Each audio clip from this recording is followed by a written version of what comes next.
Salut à toi, j'espère que tu vas bien. Qui dit début du mois dit nouvelle guidance. N'oublie pas de t'abonner à cette chaîne, de liker cette vidéo si tu le désires et de me suivre sur mes autres réseaux sociaux.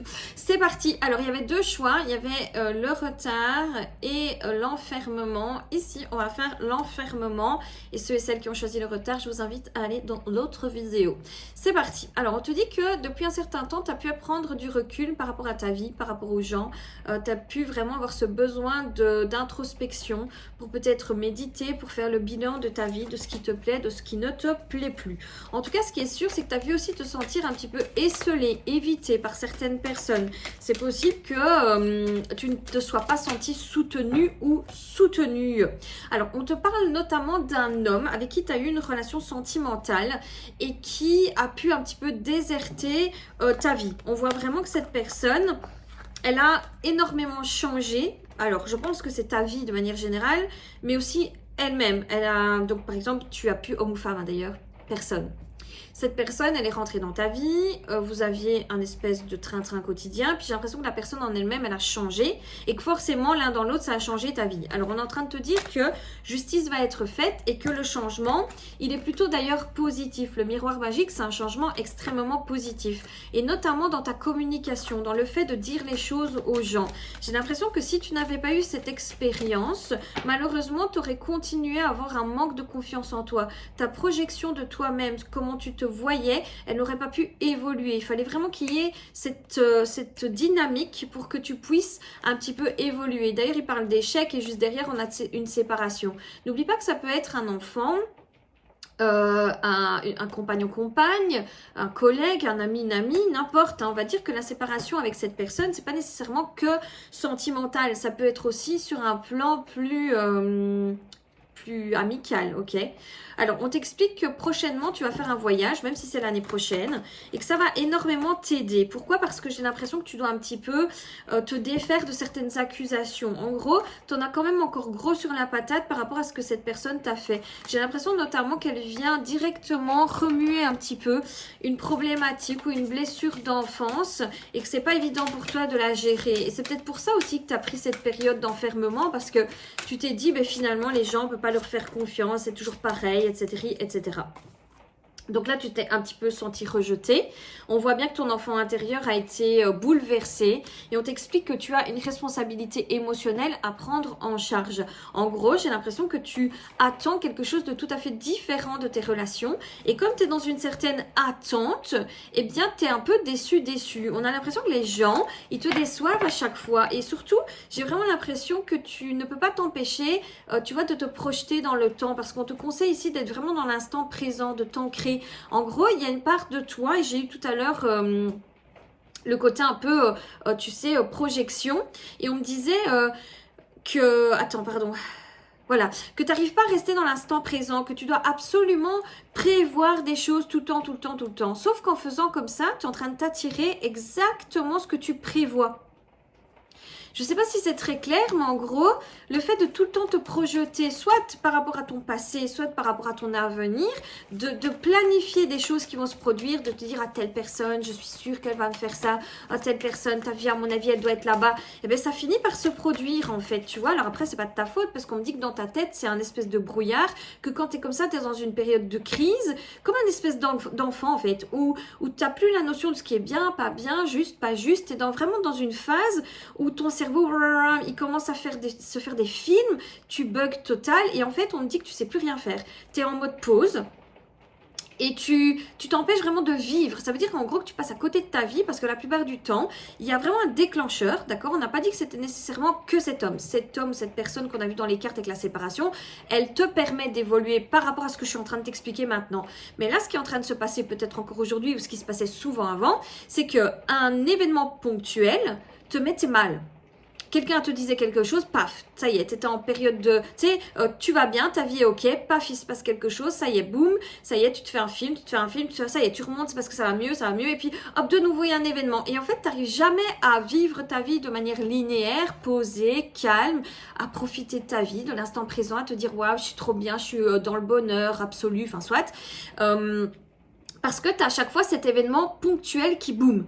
Alors si par exemple tu étais dans un travail qui ne te plaisait plus ou tu es dans un travail qui ne te plaît plus et que tu ne vas pas bien par rapport à ça parce que ton travail ne te plaît plus, c'est normal. Parce qu'il faut voir un petit peu la négativité des choses pour pouvoir changer. Se dire ce travail ne me plaît plus parce que ça me met dans le bad. Donc du coup, paf, je change et j'évolue. Ça c'est ok.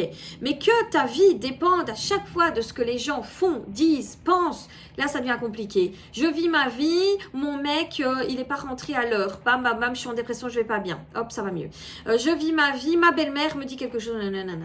Je vis ma vie, mon collègue me dit que j'ai grossi, blablabla. Ça par exemple c'est vraiment preuve, pas d'une immaturité émotionnelle mais quand même d'un manque de gestion émotionnelle. Je suis pas en train de te dire que c'est de ta faute, un petit peu quand même, mais je suis pas en train de te dire que c'est facile, un petit peu quand même, non je rigole. Mais en gros là il va falloir faire quelque chose parce que bien sûr tu vas pas pouvoir empêcher Martine à ton travail, de te faire plein de reproches, de te dire que de toute façon que toi c'est toujours pareil, qu'il faut tout le temps qu'elle reprenne ton travail, que heureusement que Martine est là parce que sinon la boîte s'écroule. Hein, tu peux pas empêcher ton enfant de dire non je veux pas maman, non je veux pas papa, gna gna gna gna gna. Tu vas pas pouvoir empêcher l'extérieur d'être ce qu'il est. Par contre tu peux empêcher cet état dépressif en comprenant le pourquoi ça te met dans un état dépressif. Et surtout en essayant de driller de plus en plus ton cerveau à te dire est-ce que c'est vraiment un problème? Est-ce que c'est vraiment important que ma collègue m'ait dit que j'avais grossi? Est-ce que c'est vraiment important que telle personne ait parlé sur mon dos? Oui, non. Est-ce que ça change ta vie? Alors, tu vas me dire ouais, c'est facile à dire, pas facile à faire. Sûrement, ça c'est clair et net. Il faut aller en thérapie pour ça, ça s'apprend, ça se drille en fait. Mais on me dit que tu attends toujours des choses. Tu vois, t'attends, t'es dans l'attente et paf, ça se passe autrement. Et donc, du moment où ça se passe totalement autrement ou à l'inverse de ce que tu pensais, ben ça vrille dans ton cerveau parce que tu te dis, moi, l'amitié, ça ne devrait pas se passer comme ça, je suis désolée, une amie, elle ne doit pas faire ça, ce qui est certainement vrai. Mais maintenant, te dire à chaque fois, oh, tu vois, un couple, ça ne doit pas être comme ça, un couple, et nanana, oh, mon homme, il ne doit pas faire comme ça. C'est vrai dans le fond. Et pourquoi ça arrive? Pourquoi, du coup, ça a un impact sur toi? Parce que si ça arrive, c'est parce que ça a encore un impact sur toi. Et on est en train de te dire que là, il va y avoir quelque chose qui va arriver ponctuellement, qui est peut-être déjà arrivé, qui dure depuis peut-être un certain temps et qui est en train de te changer par rapport justement à tout ça. Après, à toi de savoir où tu te situes vraiment par rapport à ça, si c'est déjà arrivé, pas encore. Soit. On est en train de te dire qu'à l'été, il y a quand même beaucoup de choses qui vont évoluer de manière positive pour toi par rapport à cet état brouillé dans ton esprit. Alors, on te dit que tout l'hiver, tes guides sont là, donc c'est le moment, c'est l'instant, et ben de demander certains signes, parce qu'on te dit que pour le moment, tu as besoin de recul sur la situation. Moi, je pense vraiment que tu es toujours dans cet état de « Ah, mais tu vois, ça devrait se passer comme ça et c'est pas comme ça. » Et donc, du moment où tu penses que le juste, il est là et que toi, tu es ici, bah, tu vas... Enfin, et en gros, un jour, tu vas arriver au centre et du moment où tu es au centre, tu vas pas te dire « Ouais, ça y est, je suis au centre. » Non, il faut que tu te ressentes, tu diras « Ok, et ?» Parce qu'en fait, c'est pas...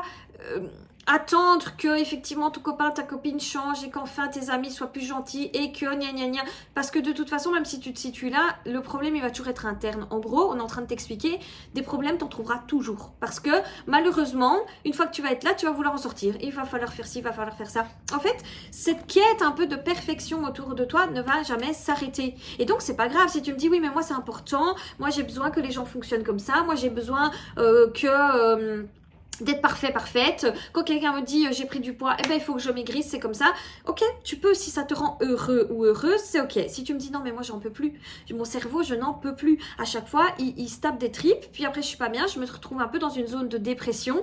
Et comme quand vous êtes en plongée, les périodes de dépression, eh ben pour remonter, il faut des stades et des stades et des stades. Et donc là où vous avez pu plonger, vous voyez, avec des paliers certes, mais de manière plus aveuglé, parce que quand on plonge avec, vous voyez, vous voyez ce qu'il y a, etc. Donc quand vous êtes en dépression, voilà, vous descendez, vous en rendez pas compte, vous dites ah Martine a dit que j'ai pris du poids, oui c'est vrai j'ai des bourrelets, j'en ai marre, mon t-shirt il fait des plis parce que je suis grosse, enfin soit.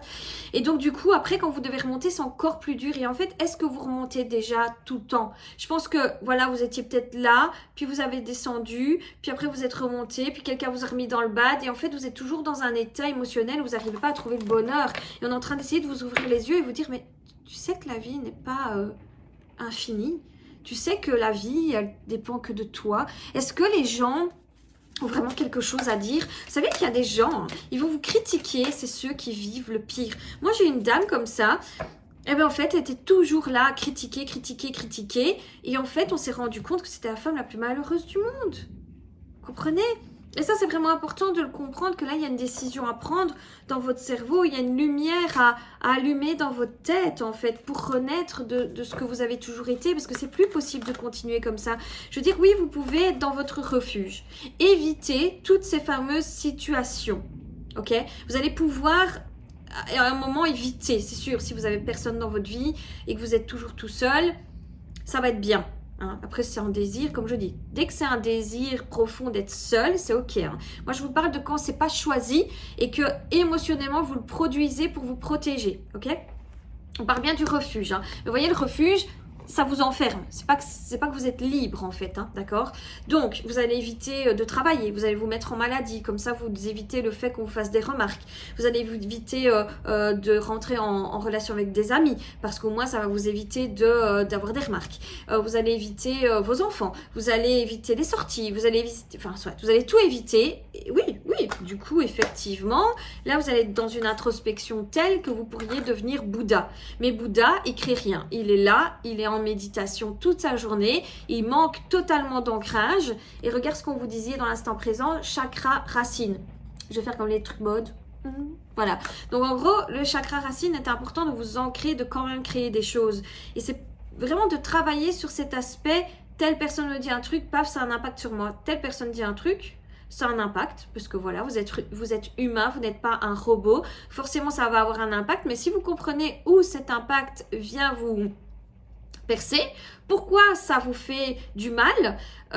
Est-ce que c'est parce que vous êtes toujours à la recherche de perfection? Est-ce que c'est parce que vous avez eu toujours ce genre de problématique quand vous étiez enfant? Je sais pas, mais le fait de trouver à chaque fois où est cibler et stocker cette blessure, ça va vous permettre vraiment de tomber moins loin et de pouvoir profiter malgré tout, parce que c'est pas parce qu'il se passe des choses que vous devez rentrer dans ce bad mood où voilà, vous vous pourrissez 2-3 jours de votre semaine finalement, ok? Donc voilà, j'espère que ça a été clair, que ça va pouvoir vous aider. Je vous fais plein de gros bisous et à très vite.